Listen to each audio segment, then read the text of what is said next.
నా ప్రియమైన దేవుని బిడ్డలారా, ఇదిగో ఈరోజు దేవుని ఆత్మ నన్ను ఇక్కడ తీసుకొచ్చి నిలబెట్టాడు. యేసు ప్రభువుని నమ్ముకున్న తర్వాత నా పేరు బాప్తిసం పొందినాక షాలేము రాజు అనేటువంటి పేరు ప్రభువు నాకు ఇచ్చి పిలిచాడు. అంతకు మునుపు నా పేరు వీరయ్య. మా తల్లిదండ్రులు బ్రహ్మంగారి పూజ చాలా మా తాతల నాటి నుంచి కూడా ఆరాధన చేసేవాళ్ళు.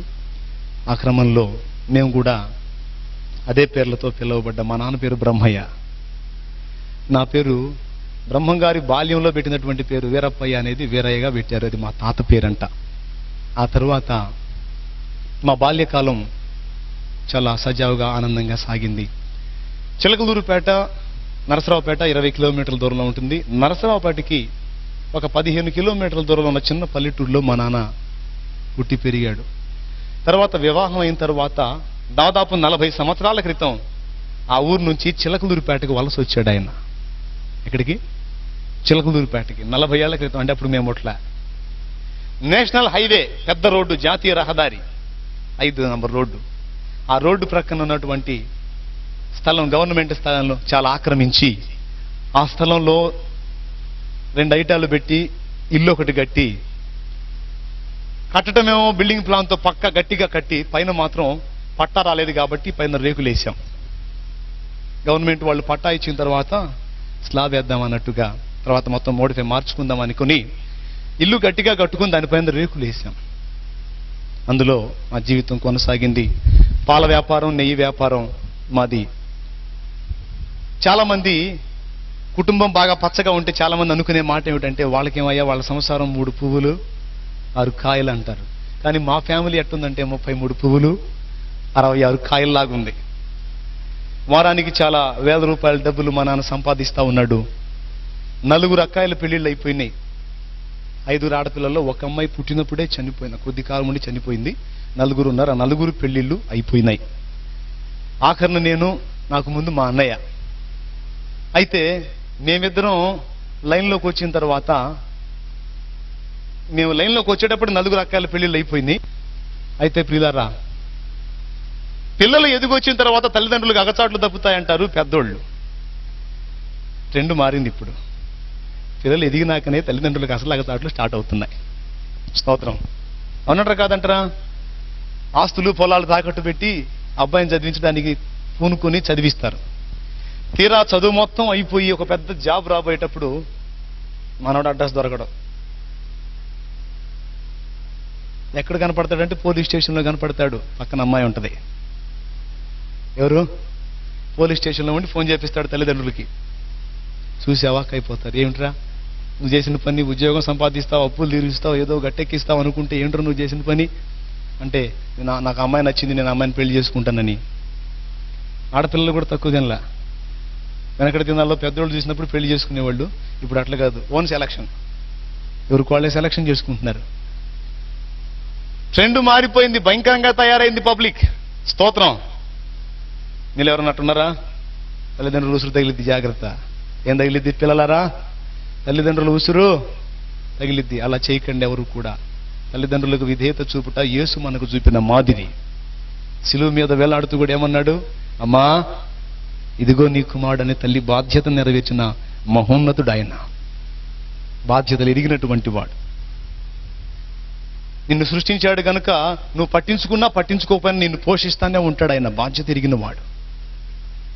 అయితే మేము లైన్లోకి వచ్చిన తర్వాత మా తల్లిదండ్రులకు హింస స్టార్ట్ అయింది. మా అన్నయ్య కోరిక తీర్చడానికి పొలం అమ్మిన డబ్బులతో టీవీ కొనుక్కొచ్చారు మా వాళ్ళు. తర్వాత మా వాడు చదువు మానుకున్న తర్వాత మా అన్నయ్యని పిల్లగాడి వదిలిపెడితే చెడిపోతాడని పాల వ్యాపారాన్ని పంపించారు. అప్పటిదాకా జనానికి అప్పులు ఇవ్వటమే కానీ మేము అప్పు చేసిన దాఖలాలు లేవు. మా సహోదరుడు మొదలుపెట్టిన తర్వాత చిన్నగా అప్పు స్టార్ట్ అయింది. మేము అప్పు చేయటం మొదలుపెట్టాం. అంటే లాస్ స్టార్ట్ అయింది. తర్వాత పెద్దోడు లాభం లేదని చెప్పి నన్ను లైన్లో పెట్టారు. చిన్నోడు కొంచెం తెలివైనోడు, చురుకైనోడు, వీడు బాగా చేసుకొస్తాడంటే మనం డబల్ తెచ్చాం. దేవుని స్తోత్రం కలుగును గాక. ఏమిటి? అప్పు. 2 ఆశీర్వాదం అన్నట్టు 2 తీసుకొచ్చాం.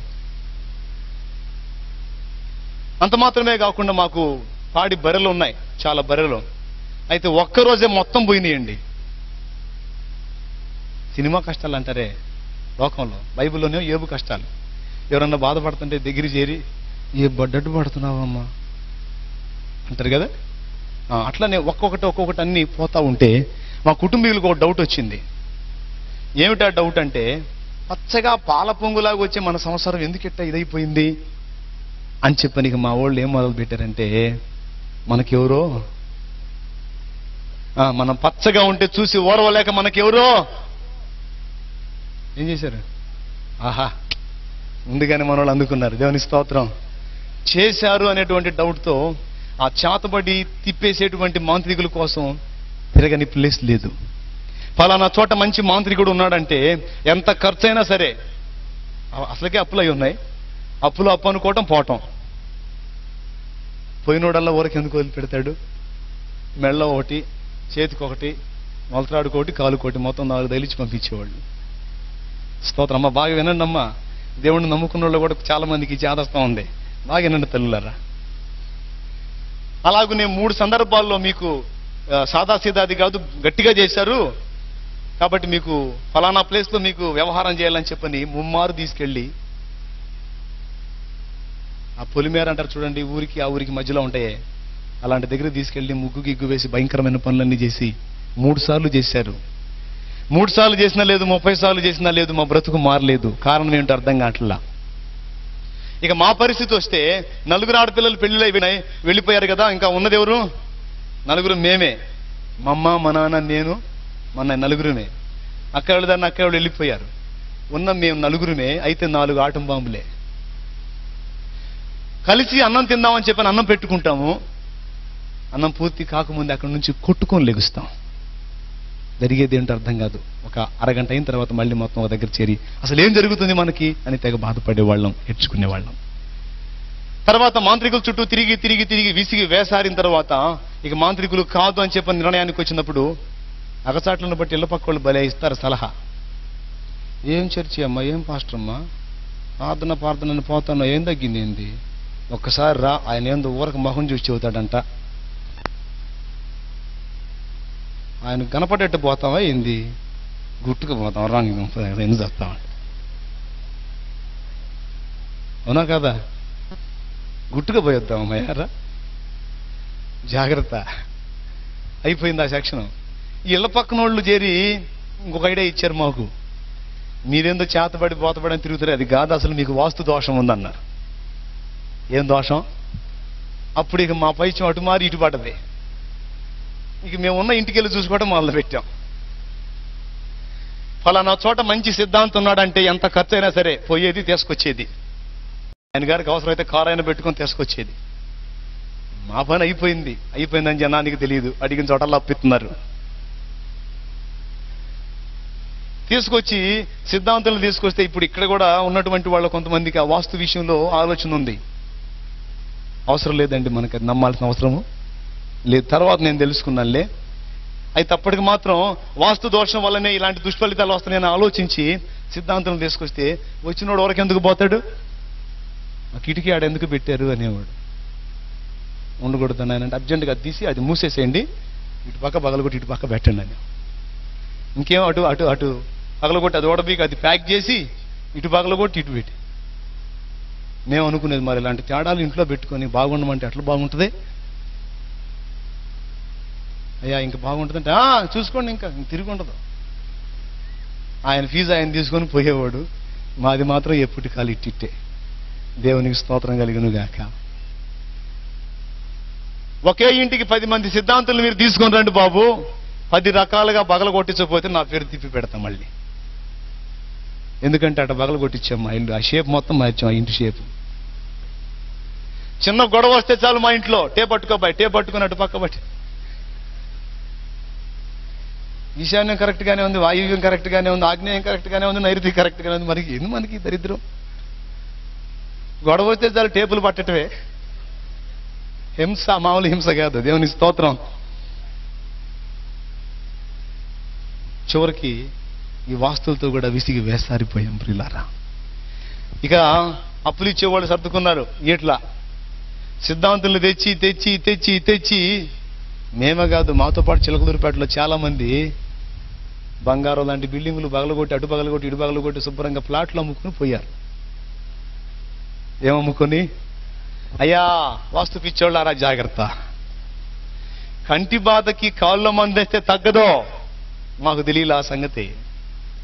సమస్య అసలు ఏమిటో, ఆ తొలగిపోయే మార్గం ఏంటో మాకు అర్థం కాలేదు. చింత దచ్చిన పులుపు జావదని యేసు ప్రభు అంటే పడేది కాదు. ఇలానే మంచాలు ఆరు బయట వేసుకుని దేవుని పాటలు వినపడుతున్నా, మాటలు వినపడుతున్నా, తిట్టుకుంటా దూషించుకుంటా ఉండేవాళ్ళం. మా బ్రదర్ అయితే ఇంకో ఘనకార్యం కూడా చేశాడు. అందుబాటులో చర్చి ఉండి రోజు సాయంత్రం పూట వాక్యమో పాటలు వినపడతా ఉంటే ఇది ఒకటి పెట్టి అడు గోలగోలు చేస్తారని చెప్పని ఒకరోజు ఆ చర్చిలో యాంపిల్ పేరు దొంగతనం చేసి అమ్మొచ్చాడు. ఇప్పుడు పెట్టండ్రా ఏం పెట్టి పెడతారు అని. దేవుని స్తోత్రం. ఇప్పుడు మా అన్నయ్య చేసే పని అదే, చర్చిలో యాంపిల్ పేర్లు సెట్టింగే. చప్పడు కూడా దేవుని భయంపరచండి, రోషం కలిగిన దేవుడు. ఏదైతే కొట్టేశాడో దాని సెక్షన్ ఇప్పుడు ఆయన. నా ప్రియమైన దేవుని బిడ్డలారా, సిద్ధాంతుల చుట్టూ తిరిగి తిరిగి అయిపోయింది, విసిగి వేసారి. ఇక వాళ్ళకి ఇవ్వటానికి డబ్బులు లేక, వాళ్ళని తెప్పించడానికి డబ్బులు లేక ఆ వాస్తు శాస్త్రం పుస్తకం తెచ్చి నేను చదివి నేను కూడా ప్రయోగాలు మొదలుపెట్టా. నేను చదివి చెప్పటం, వాళ్ళు అది షేపులు మార్చటం. పాపం ఎన్ని తిప్పలు పడినా లేదు జవాబు, అయిపోయింది. ఇక మూడో రౌండ్ ఏం చేశామని తెలుసా? ఈ వేదంలో ఎట్లుంటే మా నాన్న మరో కబురు తీసుకొచ్చాడు. ఫలానా చోట మంచి పనోడు ఉన్నాడంట, మాంత్రికుడు, తర్వాత సిద్ధాంతి కూడా, మనకి ఏ తేడా ఉన్నా చెప్తాడంట, కాదు కొద్దిగా ఫీజు ఎక్కువ అంట. పోతే పోయింది అయ్యా, బాధలు పోవాలి కానీ ఎంత డబ్బులు అయితే ఏవి అని చెప్పి మళ్ళీ ఒక చోట అప్పు చేసి పోయి ఆయన దగ్గరికి పోయి అయ్యగారిని కలవటానికి రోజు పూట పట్టింది మాకు. పిచ్చి జనం చాలా మంది ఉన్నారు అక్కడ. మొత్తానికి ఆయన కలుసుకుని మేము నలుగురు ఆయన ముందు నిలబడితే ఆయన మమ్మల్ని చూసి అసలు ఎట్ట తట్టుకుంటున్నారు మీరు అన్నాడు. ఆ మాట అన్నాడో లేదో ఇక మా మదర్ ఆయన కాళ్ళ మీద పడింది. అయ్యా నువ్వే కాపాడాలి ఆయన అని. ఆయన అంటూ నా దగ్గరికి వచ్చారుగా, తిప్పేస్తా అన్నాడు. ఏంటిది తిప్పేస్తా, ఇంకొండదు అన్నాడు. అప్పుడు ఈ దెబ్బతో మన స్టారు మారిద్ది కాబోలు, ఎక్కడెక్కడ సొమ్మంతా మా ఇంటికి వచ్చేది కాబోలని మేము అనుకున్నాం.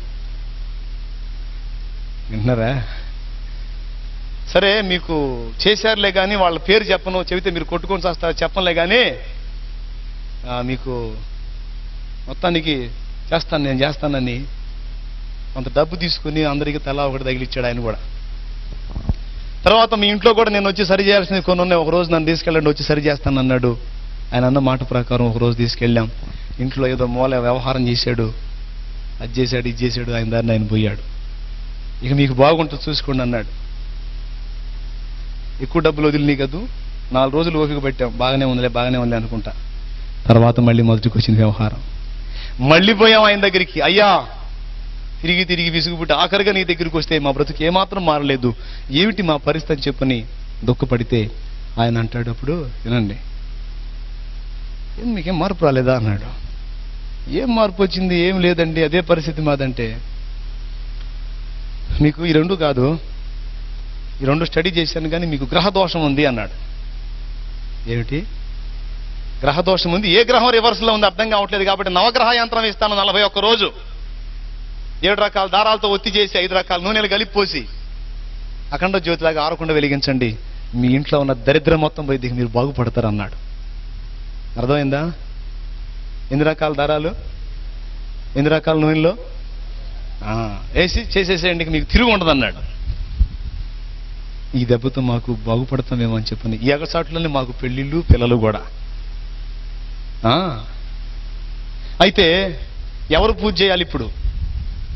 మా కుటుంబం అంతా కూడా.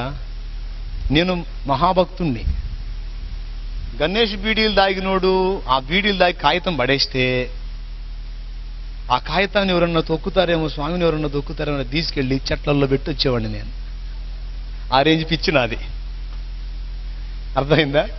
ఎక్కడన్నా నా కంటికి కనపడదంటే ఏదన్నా బొమ్మ, దాన్ని తీసుకెళ్ళి దాచిపెట్టొస్తాను ఎవరు తొక్కకుండా. నాకు తెలియదు అందులో జీవము లేనిదని. అయితే ప్రియులారా, ఎవరు చేస్తారు ఈ పూజ అంటే? మనం చిన్నోడే అని చెప్పిన అందరూ కలిసి నాణ్యతనే వేశారు. రోజుకు 3 సార్లు స్నానం చేయాలి, చాలా నిష్ఠతో నియమంతో చేయాలి. సరే కుటుంబం బాగుపడిద్ది, ఏ తిప్పలైనా పడదాం అని చెప్పి నేను పూనుకున్నాను ఆ పూజ చేయటానికి. ఆయన ఆవాలు ఇచ్చాడు ఇంటి చుట్టూ జలమని. పూజ చేసి ధూపం ఇంటి నిండా కొట్టేవాడిని. ఇక మా పిచ్చి ఏ రేంజ్కి ముదిరిందంటే, మా ఇంటికి ఎవరన్నా వచ్చి వెళ్ళేటప్పుడు వెనక్కి చూశారంటే అదిరిపోతారు. ఎందుకంటే వాళ్ళు కూర్చున్న స్థలంలో కొన్ని జల్లుతుంటాం మేము. అదురుపోయి ఆ ఇంటికి పోతే ఏందో, నేను కూర్చొని లేచి వచ్చిన కాడ జల్లుతున్నారు, కొంప తీసి నాకు చేస్తున్నారేమని వాళ్ళ భయం. జనం కూడా సర్దుకున్నారు ఎవరు రాకుండా. వీళ్ళరా అంత హింసపడ్డాం. చివరికి 41 రోజు నేను పూజ ఫుల్గా, రోజు ధూపం ఫుల్గా ఇంటి నిండా కొట్టి బయటకు వచ్చేవాడిని. ఆవాలు తీసుకొని ఇంటి చుట్టూ జల్లి, మా ఇంటి పక్కన మా చిన్నమోళ్ళ ఇల్లు ఉంది, ఆ ఇంటి మీద కూడా కాసిన జల్లేవాడిని. నా ఫీలింగ్ ఏంటంటే, వాళ్ళ కొంపలో దరిద్రం ఏమన్నా మా ఇంట్లోకి వస్తుందని నా ఫీలింగ్. ఎందుకంటే మేము బాగా లైన్లో ఉన్నప్పుడే వాళ్ళు దరిద్రంగా ఉన్నారు, మేము డౌన్ అయ్యేటప్పటికి వాళ్ళు బాగా లైన్లోకి వస్తూ ఉన్నారు, బాగా పైసా సంపాదిస్తా.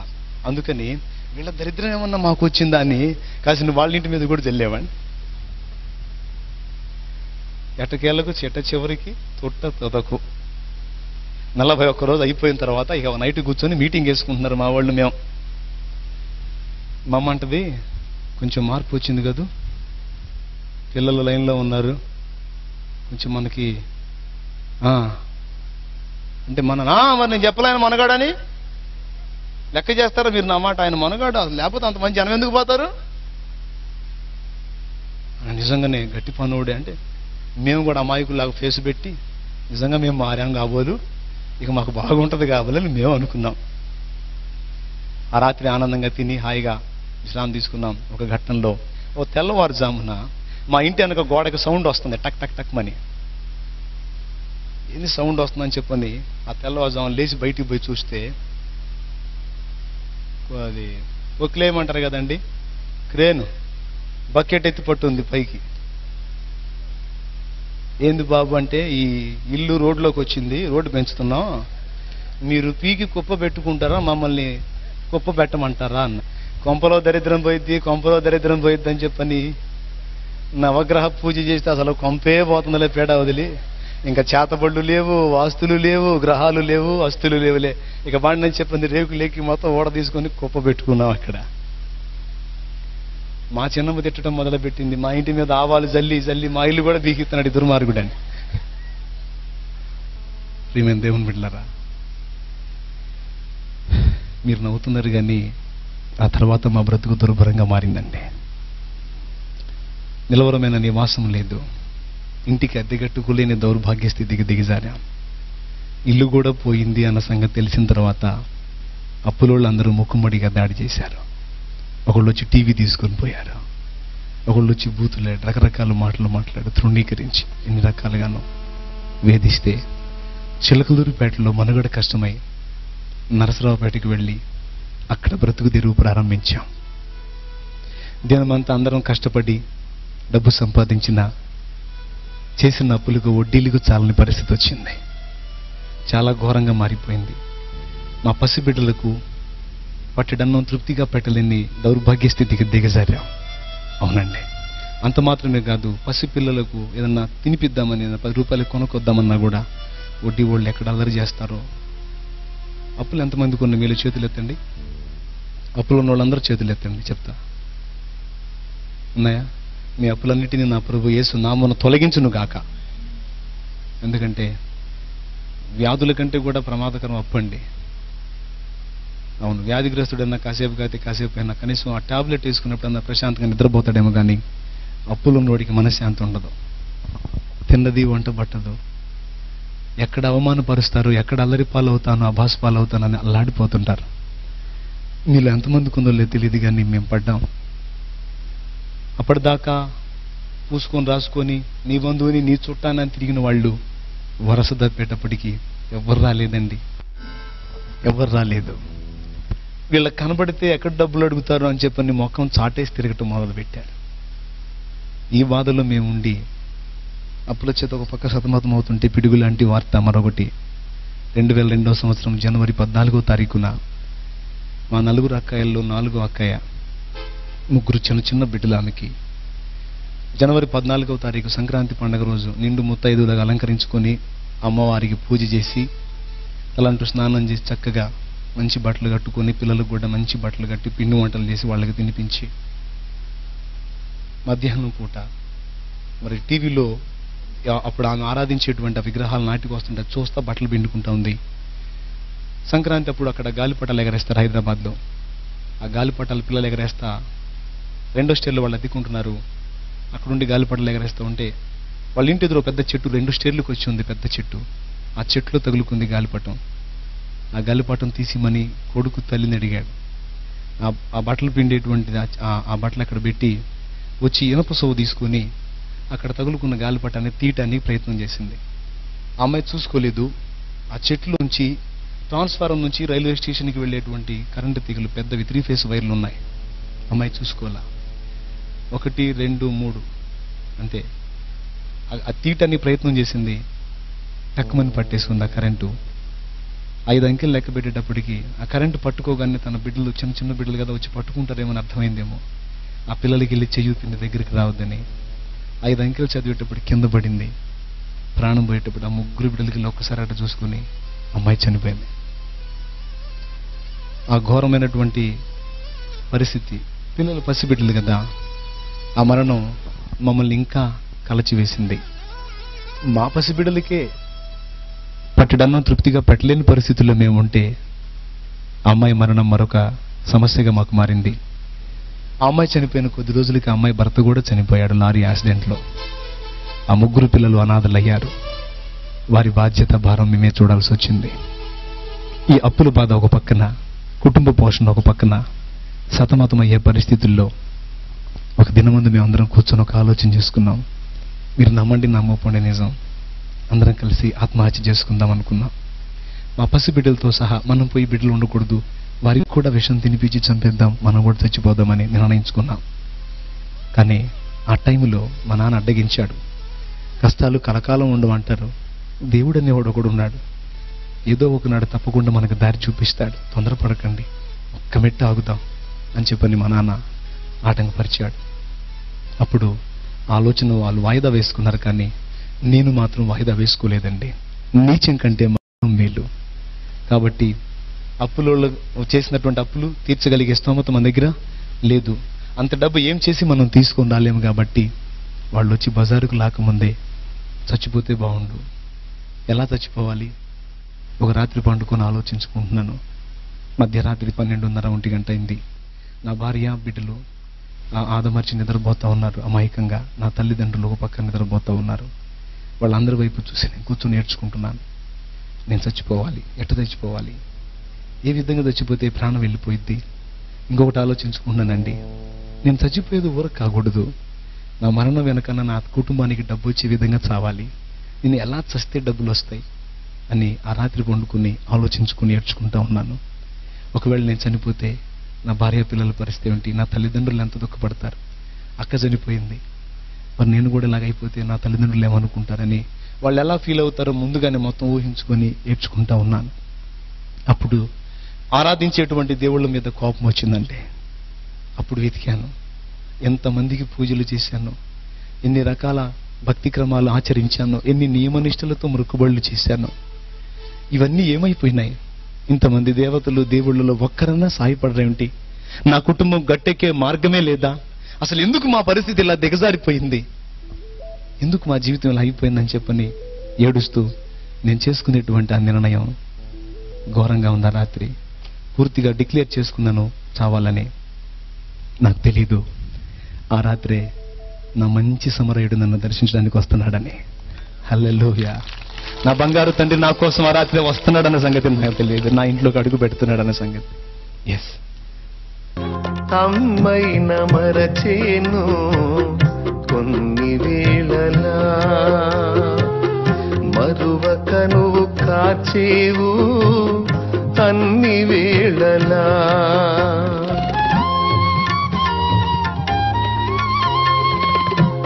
అమ్మైన మరచేను కొన్ని వేళలా, మరువక నువ్వు కాచేవు అన్ని వేళలా. నా మంచి స్నేహితుడా మరువలేను నీ ప్రేమ, నా మంచి స్నేహితుడా మరువలేను నీ ప్రేమ.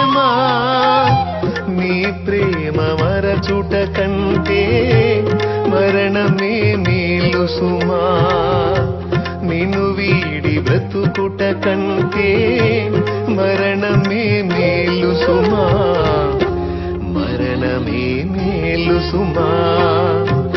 యేసుని అనురాగం నిజమైన మమకారం చూపునా ఎవరైనా ఈ బ్రతుకులో,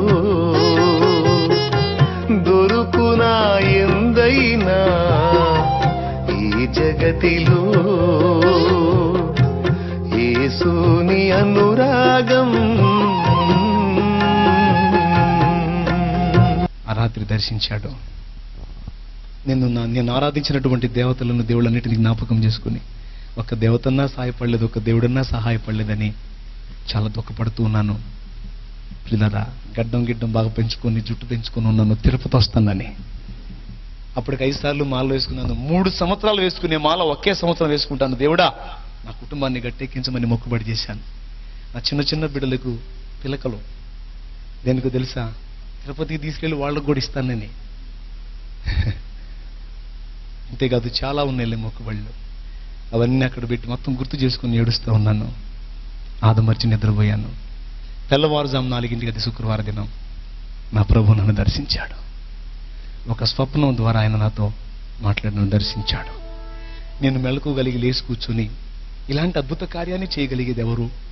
ఒక అద్భుత కార్యాన్ని నా కళ్ళకు చూపించాడు. అది వివరించడానికి టైం లేదు. అది నా కళ్ళకు చూపించాడు. ఇలాంటి కార్యం చేయగలిగే వాళ్ళు ఎవరు? ఒకవేళ వెంకటేశ్వర స్వామి చేస్తాడేమో. కాదు, బ్రహ్మంగారి పూజ చేస్తున్నాను కదా. అవునండి, ద్వాదశాక్షరి మహామంత్రం అని ఒక పెద్ద మంత్రం ఉంది. 12,008 సార్లు అక్షరం తప్పుపోకుండా, అంకె తప్పుపోకుండా జపిస్తే స్వామి ప్రత్యక్షం అవుతాడంటే రుద్రాక్ష దండాలు ఇచ్చుకొని మెళ్ళ వేసుకుని, విభూది రేఖలు ఒంటి నిండా పెట్టుకుని, పద్మాసనం వేసుకొని కూర్చొని ఉపవాసం ఉండి, నోటితో అంకెలు తేడా వస్తాయేమని చెప్పి రామకోటిలాగా రాసుకుంటా చదవటం, రాయటం. ఆ మంత్రం ఇప్పటికి కూడా గుర్తుంది నాకు. అస్యా శ్రీ వీరబ్రహ్మేంద్ర స్తోత్రస్య మహామంత్రస్య సిద్ధి యోగేశ్వర ఋషిభక్తి చంద్ర పరాం జ్యోతి స్వరూపిణి ఓం దేవత లీం కలకం యమధర్మార్థ కామ మోక్ష పరపురుషార్థ చతురార్థ. అలా పెద్దది 12,008 సార్లు జపిస్తే స్వామి కనపడతాడంటే జపించడమే కాదు, రాయటం కూడా మొదలు పెట్టాను. ఒకవేళ ఇది రాస్తున్నాను కదా, బ్రహ్మంగారు కనపడ్డాడేమో అనుకున్నాను. ఈ స్వామి ఆ స్వామి, ఈ స్వామి ఆ స్వామి అంటుంటే నా చెవుల్లో ఒక ధ్వని మారు మోగుతుంది. ఇలాంటి కార్యములు చేయగలిగిన వాడు నజరేయుడగు యేసు ఒక్కడే. Praise the Lord. ఈ ఘడియలో నిన్ను కాపాడగలిగిన వాడు నజరేయుడగు యేసు ఒక్కడే. లే చెప్పని నా చెవుల్లో ధ్వని మారుమోగుతా ఉంది. ఒక బలమైనటువంటి ప్రేరేపణ నన్ను గుచ్చుతుంది. నేనేంటి అక్కడికి పోవటం ఏంటి అని ఒక పక్కన నా అహం నన్ను అడ్డగిస్తుంది. ఎట్టకేలకు ఒక అభిప్రాయానికి వచ్చాను. ఇన్ని దేవతలు, ఇన్ని దేవుళ్ళు, ఇన్ని సిద్ధాంతులు, ఇన్ని వేదాంతులు, ఇన్ని మాంత్రికులు తిరిగి అసలు ఒక్కసారన్నా నేను చర్చికి ఎందుకు వెళ్ళలేకపోయాను? మొత్తానికి ఏదో నాకు అడ్డుపడతా ఉందని గ్రహించి అప్పుడే తీర్మానం చేసుకున్నాను, ఇక నుంచి నేను చర్చికి వెళ్ళాలని. నా తల్లికి చెప్పాను, నేను చర్చికి వెళ్తానంటే అదేందయ్యా స్వాములకు మొక్కులు మొక్కున్నావు, అదేంటి అటు వెళ్ళకూడదు అని చెప్పని అంటదేమో అనుకున్నాను. ఒక మాట ఎందుకయ్యా అని అన్న ఆమె వెంటనే సరే పోయా, ఆయనన్నా సహాయపడతాడేమో అంది. ఆ మాటతో మొట్టమొదటిసారి చర్చికి వెళ్ళాను. చర్చికి వెళ్ళేటప్పుడు ఆ స్త్రీలను అడిగానమ్మా, మంత్రాలంటే చదవటం వచ్చు, ప్రార్థన అంటే రాదమ్మా, ఎట్ట చేయాలో అని అడిగితే, ప్రార్థన అంటే మంత్రాలు కాదు బాబు, ప్రార్థన అంటే నీ గుండెలోని వేదన ప్రభువుకి విన్నవించుకో, నీ బాధను బట్టి కన్నీళ్లతో చెప్పు, ఆయన కరుణామయుడు, ఆయన నీతో మాట్లాడతాడు, నీకు సహాయపడతాడని వాళ్ళు చెప్తే, దేవుడు మాట్లాడతాడా, యేసు ప్రభు మాట్లాడతాడంటే ఖచ్చితంగా మాట్లాడతాడు. అట్లయితే ఆయనగా నాతో మాట్లాడితే నా బ్రతుకును ఆయనకు అంకితం చేసుకుంటాను అనుకున్నాను. మొట్టమొదటిసారి చర్చిలోకి వెళ్ళాను. పిల్లారా, దేవుడు మాట్లాడతాడా? బైబిల్లో దాదాపు 11 రకాలుగా దేవుడు మాట్లాడాడు. ఇప్పుడు సమయం లేదు, ప్రభుత్వం అయితే తర్వాత చెప్తాను. ఆ రోజు నేను దేవాలయంలోకి అడుగుపెట్టిన తర్వాత నాకు తెలియకుండానే భయంకరమైన దుఃఖం నన్ను ఆవరించింది. కుప్పలా కూలిపోయి పెద్దగా ఏడ్చాను. చర్చిలో ఒకటి మాత్రం నాకు బాగా నచ్చింది, మనసారా ఏడవటానికి భలే అవకాశం దొరికింది. ఎందుకంటే అక్కడ ఆల్రెడీ ఉన్నోళ్ళు ఏడుస్తా ప్రార్థన చేస్తున్నాను. ఆ ఏడుపులో నా ఏడుపు కలిపేశాను, పెద్దగా ఏడ్చాను. ఎంత ఏడ్చానో నాకు తెలియదు. యేసుప్రభువా, నిన్ను ఘోరంగా తిట్టి అందరాన్ని మాట్లాడిన దౌర్భాగ్యుణ్ణి, చావాలనుకుంటున్నాను, గతి లేక నిన్ను ఆశ్రయించాను, నువ్వు నాకు సహాయపడతావా? నువ్వు మాట్లాడతావంట. నువ్వు ఎటు నుంచి మాట్లాడతావు? ఎలా మాట్లాడతావు? నాతో మాట్లాడతావా? ఏడుపు తప్పితే నా బ్రతుకులో ఏమీ లేదయ్యా. యేసు ప్రభువా, నాతో మాట్లాడతావా? నా మాటలు నీకు అర్థమవుతున్నాయా? ఆ ప్రార్థనలు ఎట్ట చేయాలో నా చేత కాదు, మరి నేను చేసేది నీకు అర్థమవుతుందా? నా పరిస్థితి ఏమిటని నేను అడిగినప్పుడు కొద్ది తడవ తర్వాత అటు చూడు అనేటువంటి ప్రేరణ బలంగా వస్తాం. ఆ గోడ తట్టు తిరిగినప్పుడు నేను ఏ ప్రశ్న అయితే ఆయన అడిగానో దానికి జవాబుగా ఆ గోడ మీద దేవుడు నాకు కనపరిచాడండి. చర్చిలో ఇటుపక్క ఉన్నటువంటి ఆ 2 వచనాలతో పాటు 3వ వచనం కూడా నాకు చూపించాడు. 2 రాజుల గ్రంథం 20వ అధ్యాయం 5వ వచనం. నీవు కన్నీళ్లు విడుచుట నేను చూచి తిని, నీ ప్రార్థన నేను అంగీకరించున్నాను, నేను నిన్ను బాగు చేసేదను. ఈ మాట ఆయన మాట్లాడాడు. ఆ మాటలు నా కంటపట్టడంతో నా శరీరం పులకించిపోయింది. మరొకసారి ఇచ్చాను. ఫస్ట్ టైం బైబిల్ పట్టుకొని ఓపెన్ చేశాను, ఈ మాట ఎక్కడుందో చూద్దామని. అప్పటి నుంచి ఇక బైబిల్ చదవటం మొదలుపెట్టాను. నాతో మాట్లాడిన తర్వాత బైబిల్ చదవటం మొదలుపెట్టాను. ఒక్కొక్క వచనం నా చెంప పగలగొట్టినట్టు అనిపించింది. వ్యభిచారం చేస్తే కాదురా, ఆ చూపు చూసి నా పాపమే. 2 రూపాయలు ఇచ్చి డబ్బా కొట్టడం కాదు, 2 లక్షలు ఇచ్చి నా కుడి చేతితో ఇచ్చేది ఎడమ చేతికి. భక్తి చేసేది జనం చూడాలనే వేషధారణ కాదురా. నువ్వు చేసే భక్తి నాకు మాత్రమే తెలిసే విధంగా జాగ్రత్త పడాలి. మనుషులు చూడాలని చేయకూడదు, నేను చూడాలని చేయాలి. ఏ పనైనా ఒక్కొక్క మాట నన్ను తాకటం మొదలుపెట్టింది. నేను యేసు ప్రభు దగ్గరికి వెళ్ళి మొట్టమొదటి అడిగాను, ప్రభువా, నేను ఇంత శ్రమ పడటానికి వాస్తు తేడానా, చేతబడా, లేకపోతే గ్రహదోషమా అంటే ప్రభు చెప్పిన మాట ఏమిటంటే, ఈ 3 నీ మీద పని చేయాలన్నా, లేకపోతే ఇది కాకుండా మరి ఏదైనా మీ మీద దాడి చేయాలన్నా అన్నిటికంటే ప్రాముఖ్యంగా మీకు పాపదోషం ఉంది అన్నాడు. మీకే కాదు, సర్వమానవాళికి పాపం ఉంది. ఆ పాపం వల్లనే ఇహ సంబంధమైన శ్రమ, నరకం, ఆ రెండింటినీ తప్పించడానికే నేను వచ్చాను. రా, నా రక్తములో నీ ప్రతి పాపాన్ని కడుక్కో, నీకు నూతన జన్మ అనుభవంలోనికి రా, నీ జీవితాన్ని నేను బాగు చేస్తానని నా ప్రభు నాతో మాట్లాడాడు. 14 కూటానికి వెళ్ళలేదు, 14 ప్రసంగాలు నేను వినలేదు. 4 ఆదివారాలు చర్చికి వెళ్ళాను. 5వ వారం ఇట్లా సభ పెట్టారు. ఆ సభలో పిలుపునిచ్చారు, ఎవరైనా మీ పాపాలు కడుక్కోవటానికి, మారు మనసు పొంది బాప్తిసం